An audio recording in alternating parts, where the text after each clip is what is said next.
अस्सलाम वालेकुम स्टूडेंट्स। अब आप लोगों ने क्वेश्चन नंबर 9 स्टार्ट करना है। क्वेश्चन नंबर 9 है कि what were the findings and conclusion, provide instruments and analysis as appendix. ठीक है, तो अब ये वाला जो आपका क्वेश्चन है ये दरअसल उन तमाम क्वेश्चंस के आंसर करेगा जो आपने अपने रिसर्च क्वेश्चंस में बनाए थे। ठीक है, या जो आपके ऑब्जेक्टिव्स थे उन सब के आंसर्स अब इस क्वेश्चन में होंगे। तो इसके लिए अब क्या करना है कि आप सबसे पहले अपने टूल के बारे में बताएंगे। आप टूल की डिटेल नहीं बताएंगे, आप उसको ऐसे बता देंगे कि हमने क्वेश्चनेयर के ज़रिए से टीचर्स का या स्टूडेंट्स का, जो चिल्ड्रन थे उनका डाटा आपने कलेक्ट किया।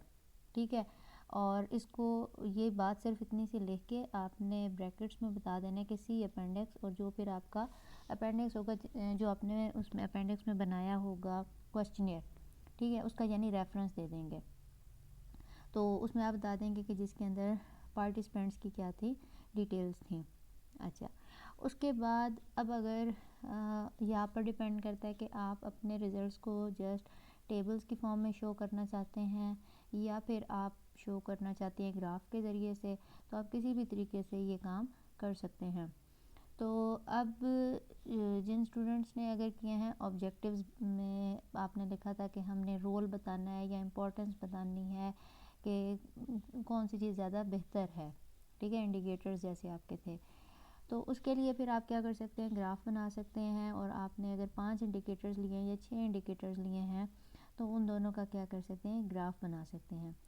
तो वो इंडिकेटर्स फिर आपने क्या करना है, उनका शो करना है कि कौन सा हाईली प्रायोरिटाइज्ड है, कौन सा कम प्रायोरिटाइज है। यानी इसमें अब सिर्फ आपने रिजल्ट इसमें ड्रॉ करना है, इसमें बनाना है। ठीक है, और इसी तरह आप उस फिगर का नाम लिख देंगे कि ये फिगर क्या आपको शो करेगी। और उसके बाद फिर आप क्या करेंगे, इसकी एक्सप्लेनेशन देंगे। ठीक है, आगे अब इसकी आपने थोड़ी सी डिटेल बतानी होगी कि ये जो फिगर है ये क्या बता रही है, कि आपने टीचर से ओपिनियन ली या आपने ओपिनियन ही ले सकते हैं टीचर से कि जो वेलबींग है, वेलबींग किस तरीके से बेहतर तरीके से प्रमोट की जा सकती है। या ये वैसे ये अगर ये भी कर सकते हैं, या दूसरा तरीका क्या हो सकता है कि आपने टीचर से ओपिनियन ली कि बच्चों में कौन कौन से वेलबींग जो थी वो लैक कर रही थी।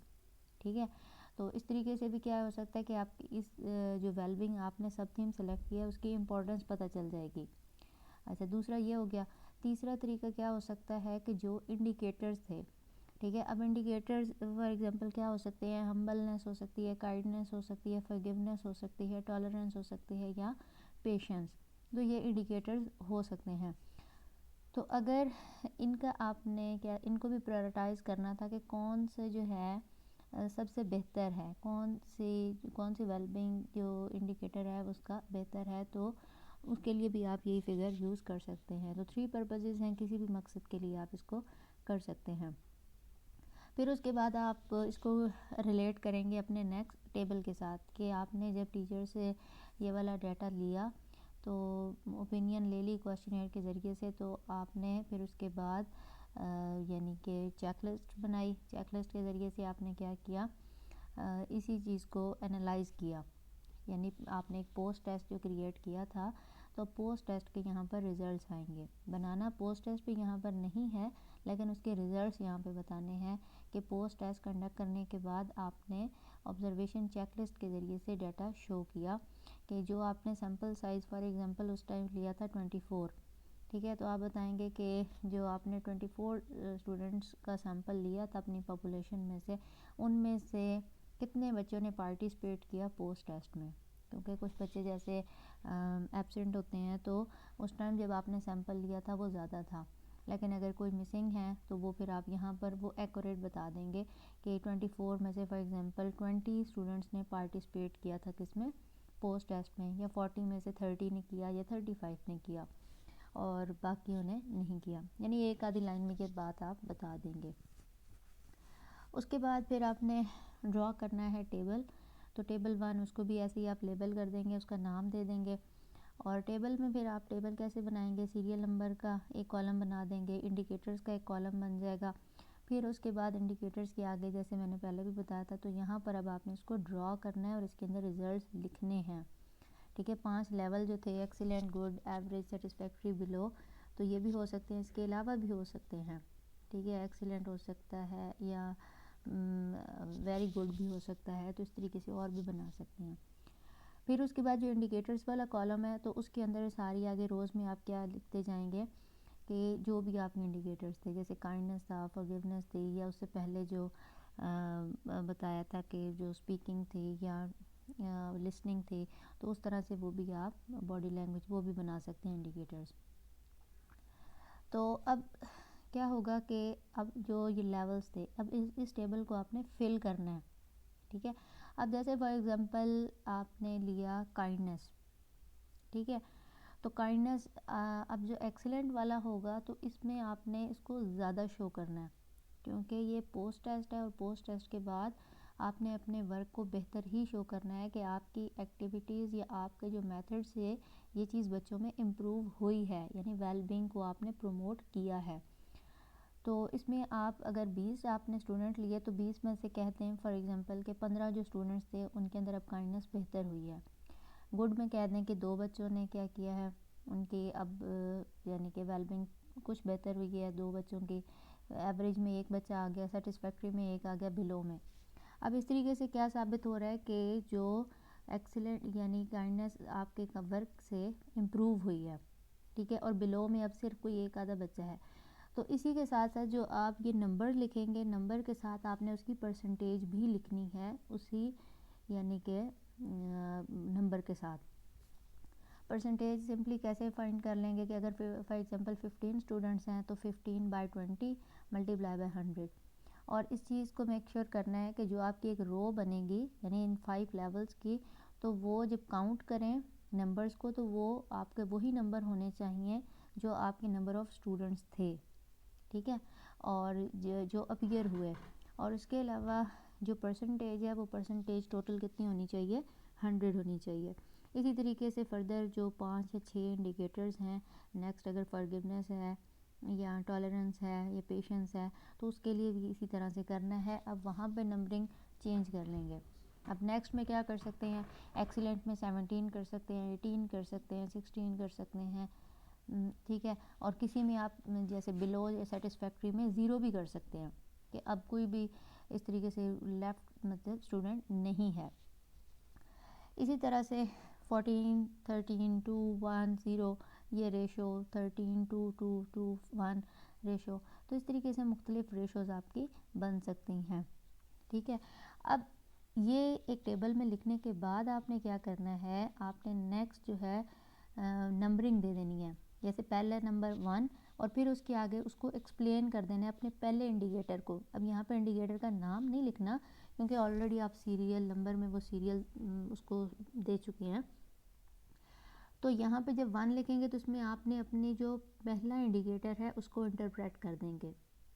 अब ये बता देंगे कि आपके जो टेबल नंबर 1 जो है, इसके मुताबिक 75% जो स्टूडेंट्स हैं, अब उनके अंदर जो काइंडनेस है एज अ वेलबींग इम्प्रूव हुई है, या आपका जो जिस तरीके से वो टॉपिक था, जैसे रिस्पेक्टिंग अदर्स है या सेल्फ कंट्रोल है, तो वो अब बच्चों में क्या हुई है, बेहतर हुई है। तो वो आप अपने टॉपिक से रिलेटेड इंडिकेटर्स को एक्सप्लेन करेंगे, और मतलब इतने बच्चे हैं उनकी परफॉर्मेंस जो है वो अब क्या है, बिलो है।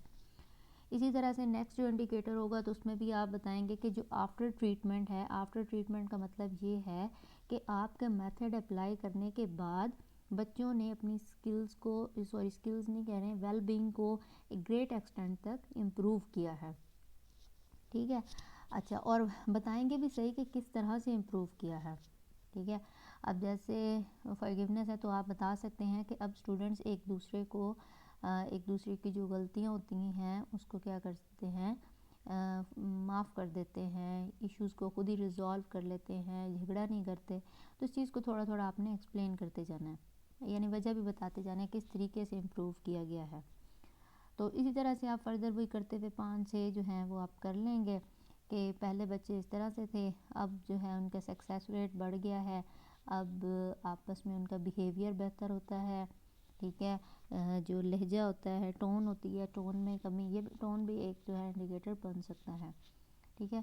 तो ये सारी चीज़ें बेहतर हुई, और कितनी कौन सी ऐसी चीज़ें हैं जो कि अभी बेहतरी उनमें ज़रूरत है, क्योंकि ये ऐसा हरगिज़ नहीं हो सकता कि आपका तमाम काम में बिल्कुल कुछ भी लेफ़्ट ना रहे, ठीक है, क्योंकि कुछ ना कुछ इंसान कमी छोड़ता है, ठीक है। आपके वर्क से भी क्या होगा कि 100% सारा काम दुरुस्त नहीं होगा मेथड से, आपने कुछ ना कुछ गैप फिर लेफ़्ट करना होता है, नेक्स्ट उसके लिए जो इम्प्रूवमेंट का एरिया बच जाएगा।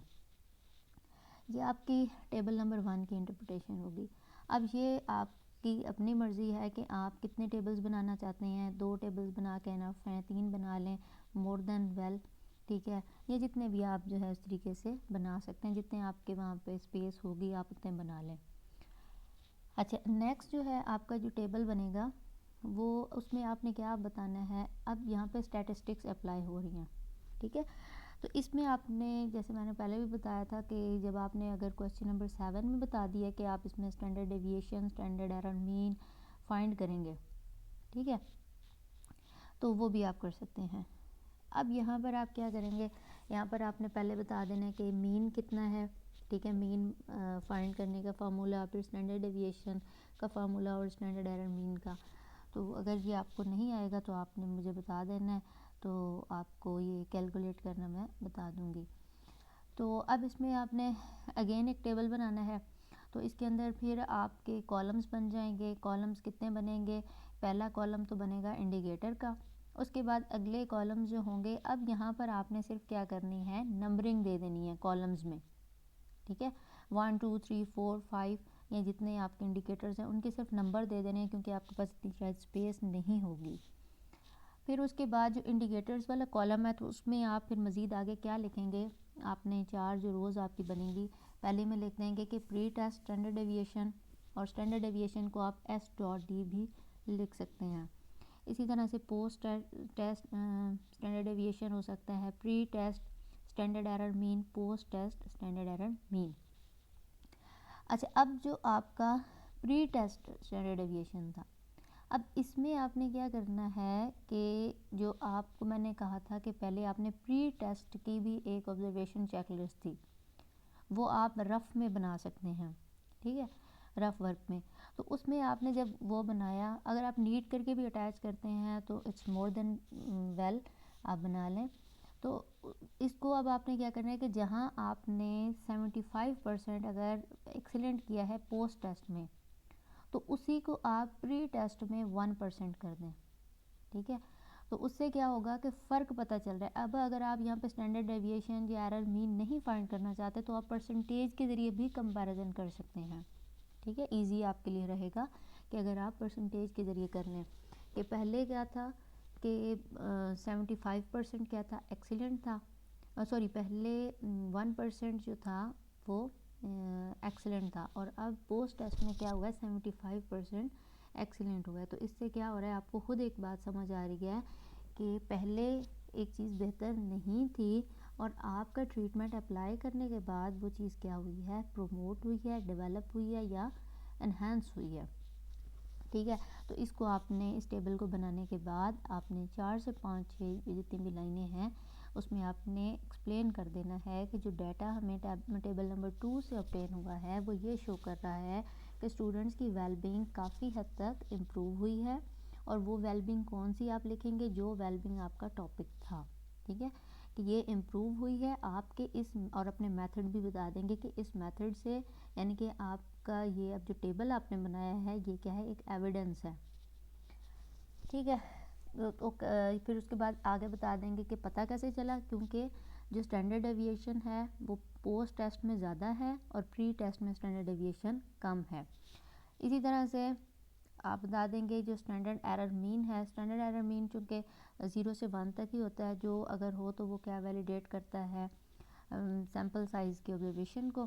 तो फिर उसके बाद आप क्या बता देंगे कि ये वाली जो इस तरीके से हैं, यानी कि आपके जो इंडिकेटर्स थे ये बेहतर साबित हुए हैं आप ये वेलबींग को प्रमोट करने के लिए। अच्छा, अब उसके बाद अगर तो आप चाहते हैं कि आप मज़ीद इसमें टेबल बनाना चाहते हैं तो एक टेबल और बन सकता है। अब इस टेबल में आप क्या बताएंगे कि कौन कौन सी ऐसे यानी कि आप कह लें वो जो आपके इंडिकेटर एक्टिविटीज़ अगर आपके जो वो मेथड था, ये उतने ही आपके टेबल ज़्यादा बनते जाएंगे जितने आपने रिसर्च क्वेश्चंस बनाए थे। मैंने आपको इसलिए कहा था कि आपने 4 से 5 ही अपने रिसर्च क्वेश्चन या ऑब्जेक्टिव्स बनाएं ताकि आपका काम कम हो। तो जिन्होंने 6-7 क्वेश्चंस अगर बनाए थे तो फिर उनको आंसर भी अब आपने यहाँ पर करना है, ठीक है। तो अब अगर फॉर एग्जांपल आपने किया था एक्टिविटी मेथड जिन्होंने किया था, तो उसमें आप क्या कर सकते हैं, एक्टिविटीज़ बताएंगे, ठीक है। तो एक्टिविटीज़ की यहाँ पर चूँकि आप जो है लिखने के लिए आपके पास इतनी जगह नहीं होगी स्टेटमेंट की, तो यहाँ पर आप सिर्फ जो है मेंशन कर सकते हैं कि एक्टिविटी नंबर 1, एक्टिविटी नंबर 2, 3, 4, 5, 6, ठीक है। ये एक्टिविटीज़ का एक कॉलम बना के ये लिख सकते हैं उस कॉलम के अंदर। और इसी तरह से फिर आगे जो वो 5 लेवल्स थे वो भी लेवल्स भी बना सकते हैं, never, little, partially, mostly, completely, और फिर उसके बाद एंड पे उसका मीन फाइंड कर लेंगे एक और कॉलम बना के इन 5 लेवल्स के बाद, ठीक है। अच्छा, अब इसमें क्या होगा कि अब आप ये बताएंगे कि जो स्टेटमेंट 1 का सिर्फ आपने एस और फिर वो #1 लिखा हुआ है, तो वो एक्चुअली जो आपकी स्टेटमेंट होगी वो रफ में आपने बनाई हुई होगी, ठीक है, या आप अटैच भी कर सकते हैं साथ। तो पहले आप यहाँ पे ये बताएंगे कि आपके पोस्ट टेस्ट अप्लाई करने के बाद वो एक्टिविटी जो है हो रही है, नहीं हो रही, कम होती है, ठीक है। तो इस तरीके से आप उस चीज़ को एक्सप्लेन कर देंगे। तो जो अब पोस्ट टेस्ट के बाद वो एक्टिविटी जो आपने करवाई थी आपने, तो वो करवा रहे हैं या नहीं करवा रहे, वो फिर आप जब उसका मीन निकलेगा तो उसके आपको रिजल्ट्स या फाइंडिंग्स मिल जाएंगी कि वो बेहतर हैं या नहीं, ठीक है। या आपने अगर ओपिनियन लिया तो आप उसको भी वो कर सकते हैं। तो अब यहाँ पर फिर क्या होगा, फिर आप जो देखेंगे कि जिसका मीन ज़्यादा होगा तो आप बताएंगे कि ये वाकई ही ये वाली जो एक्टिविटी है ये बहुत ज़्यादा यानी कि इम्पोर्टेंट कह लें कि बेहतर साबित हुई है बच्चों में वेलबींग प्रमोट करने के लिए, जिसका मीन ज़्यादा आएगा। और मीन उसी तरह से ज़्यादा उसी एक्टिविटी का ज़्यादा आएगा जिसके जिसको आप एक्सीलेंट में या कम्प्लीटली में ज़्यादा मतलब वो दे देंगे, क्या कह दें आप कि नंबर्स देंगे, ठीक है। और इसमें क्या होगा कि इसमें अब वो n जो है आपके वो नंबर ऑफ़ स्टूडेंट्स का नहीं होगा, ठीक है। क्योंकि जो एक्टिविटी आप करवा रहे हैं, एक्टिविटी के लिए जो आपने राय लेनी है वो आपने स्टूडेंट से राय नहीं लेनी होती, राय आप हमेशा टीचर से ही लेते हैं, ठीक है। तो इसके बाद जो है मुख्तलिफ आप जैसे बच्चों ये क्या होने चाहिए, डिबेट कंपटीशंस होने चाहिए या कोई कल्चरल इस तरीके से कंपटीशंस ऑर्गेनाइज़ करने चाहिए ताकि बच्चे क्या करें, एक दूसरे के साथ कम्युनिकेट कर सकें। और जैसे स्पोर्ट्स गाला वगैरह होता है, स्पोर्ट्स डे सेलिब्रेट करने चाहिए बच्चों में, एक दूसरे को टॉलरेट करने की यानी कि हैबिट डेवलप होनी चाहिए। तो इस तरीके से आप एक्टिविटीज़ का बता देंगे और मीन को एक एक लाइन में ही सिर्फ आप एक्सप्लेन करते जाएंगे कि इसका मीन कम है, इसका मीन ज़्यादा है, ये यानी कि यहाँ पर आप इसका एप्लीकेबल लेवल चेक कर रहे हैं, ठीक है। तो ये चीज़ आप करने के बाद फिर आप बता देंगे, एंड पे इसको सम अप कर देंगे कि हमारी ये कंक्लूजन जो है यही निकली है कि आपका जो आपने अपने मेथड को बता देने के उस मेथड के ज़रिए से बच्चों में ये वेलबींग यानी कि अच्छे तरीके से प्रमोट हो सकती है और मज़ीद भी इसको बेहतर बनाया जा सकता है। Thank you.